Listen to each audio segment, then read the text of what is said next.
ओम ओम ओम ओम। आज फिर से गुरु जी की अपार कृपा हुई है। गुरु जी की अपार कृपा, और जिसके ऊपर श्री सदगुरु जी की कृपा हो जाए उसे किसी चीज़ की चिंता रहती नहीं। किसी चीज़ की चिंता रहती, किसी चीज़ की चिंता नहीं रहती। और यह परम सत्य है कि जिसके पूर्वज काम करें, आपका साथ दें, वो भी चिंता नहीं रहती। तो आप लोगों को बता रहा हूँ कि देखिए, ये कम्बल है, ये कम्बल जो कि ठंडी में ओढ़ा जाता है, ठंडियों में, और हम इसे गर्मी में यूज करते हैं। और इसके ऊपर 1 2 3 4 राम 5 6 7 8 और ये है एक 8000 का अलग से, यानी 9 कंबल दसाया हूँ। और ये ठंडी में ओढ़ने वाला, ठंडी में कहते हैं विलोम में कि ठंडी के मज़ा गर्मी में बड़े आराम से लीजिए, बहुत आराम से। वह योगा कौन सा है? वह योगा नौली क्रिया है, सॉरी खिचड़ी, क्षमा चाहता हूँ, खिचड़ी नहीं बोलेंगे कि नौली क्रिया अलग बोलते हैं रामदेव बाबा। खिचड़ी जिसे कहते हैं, जीभ को ऊपर करिए।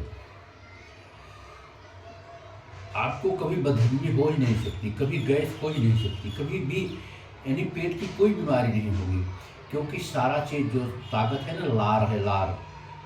देखिए जानवर भी पागुर करते, उसे पागुर कहते, फेन आता है तो उनका सारा भोजन हजम हो जाता है। ठीक उसी प्रकार से अगर मनुष्य करेंगे तो सारा भोजन हजम हो जाएगा, किसी प्रकार की बीमारी नहीं होगी।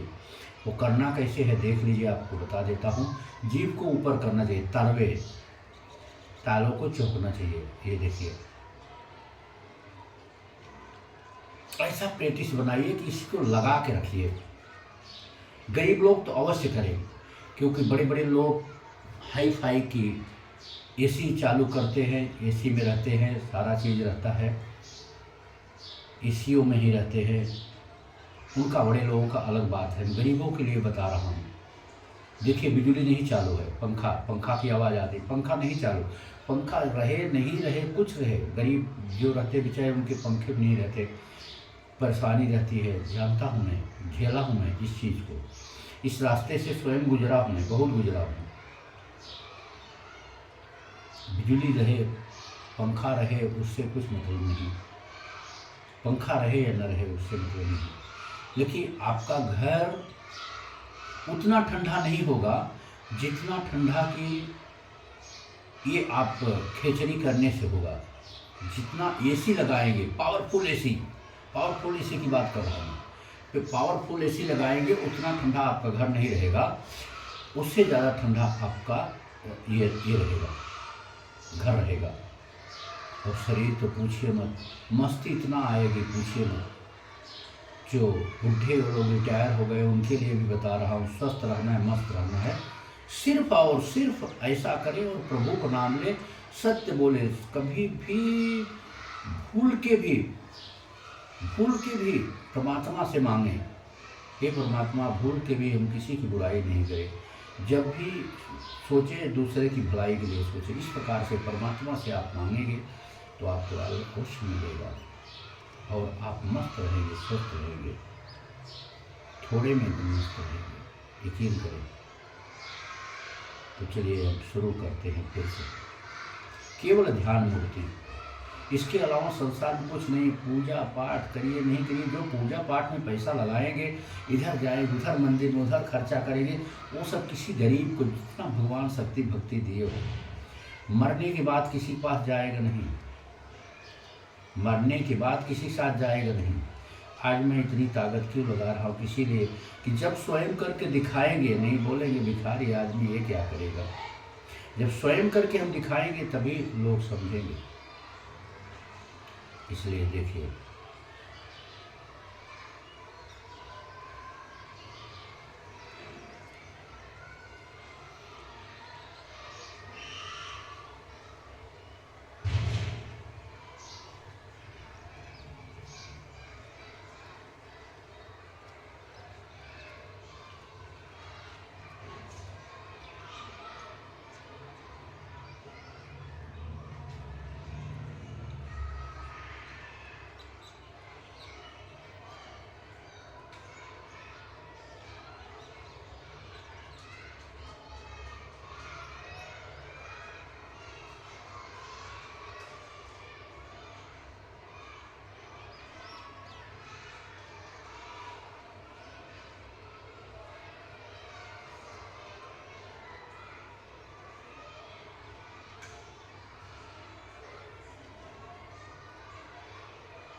इस प्रकार से आप लोग भी करें।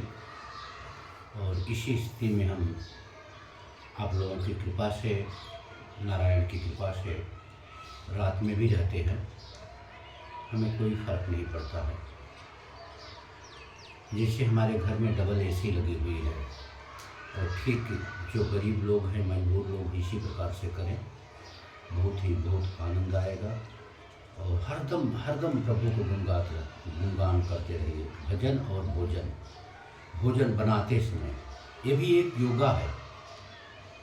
हम चावल को धोएंगे, देखिए इस प्रकार से, कितना बढ़िया योगा है।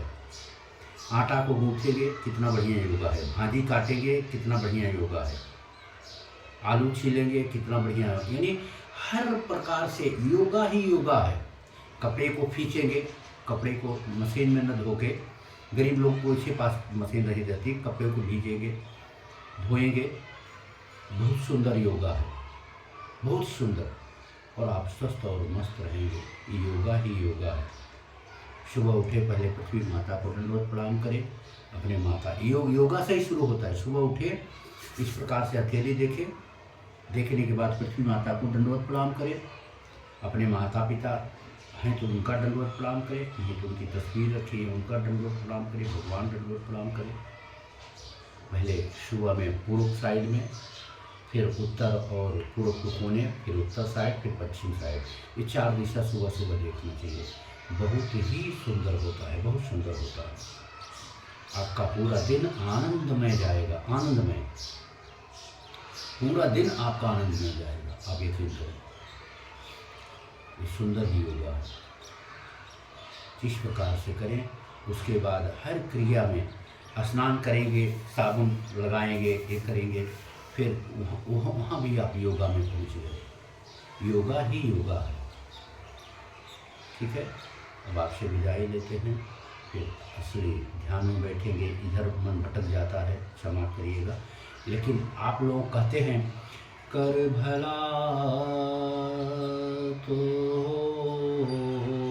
भला, कर बुरा तो बुरा। भला करोगे तो भला होगा, बुरा करोगे तो बुरा होगा।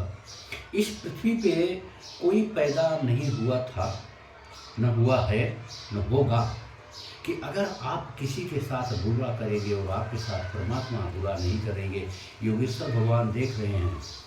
योगेश्वर भगवान श्री राधे जी कहते हैं कि आप एक गुना उसे सताएंगे तो हम आपको 100 गुना दंड देंगे। इसलिए आप लोग क्षमा चाहता हूँ, सतर्क हो जाइए। तो पापियाँ हैं, पापी लोग हैं। अपने आप में मस्त रहिए, अपने आप में मस्त रहिए। किसी साथ बोल के बुरा मत करिए।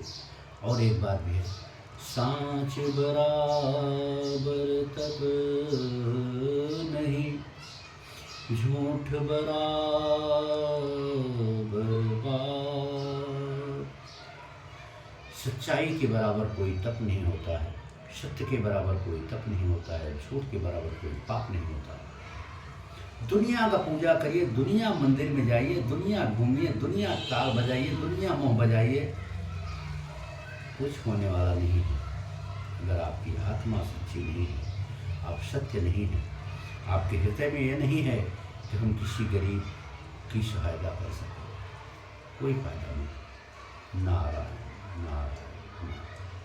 कोई गलतियाँ हुई, टूटी हुई हो, उसे सुधारने की कृपा करिएगा, क्षमा करिएगा। ओम ओम ओम।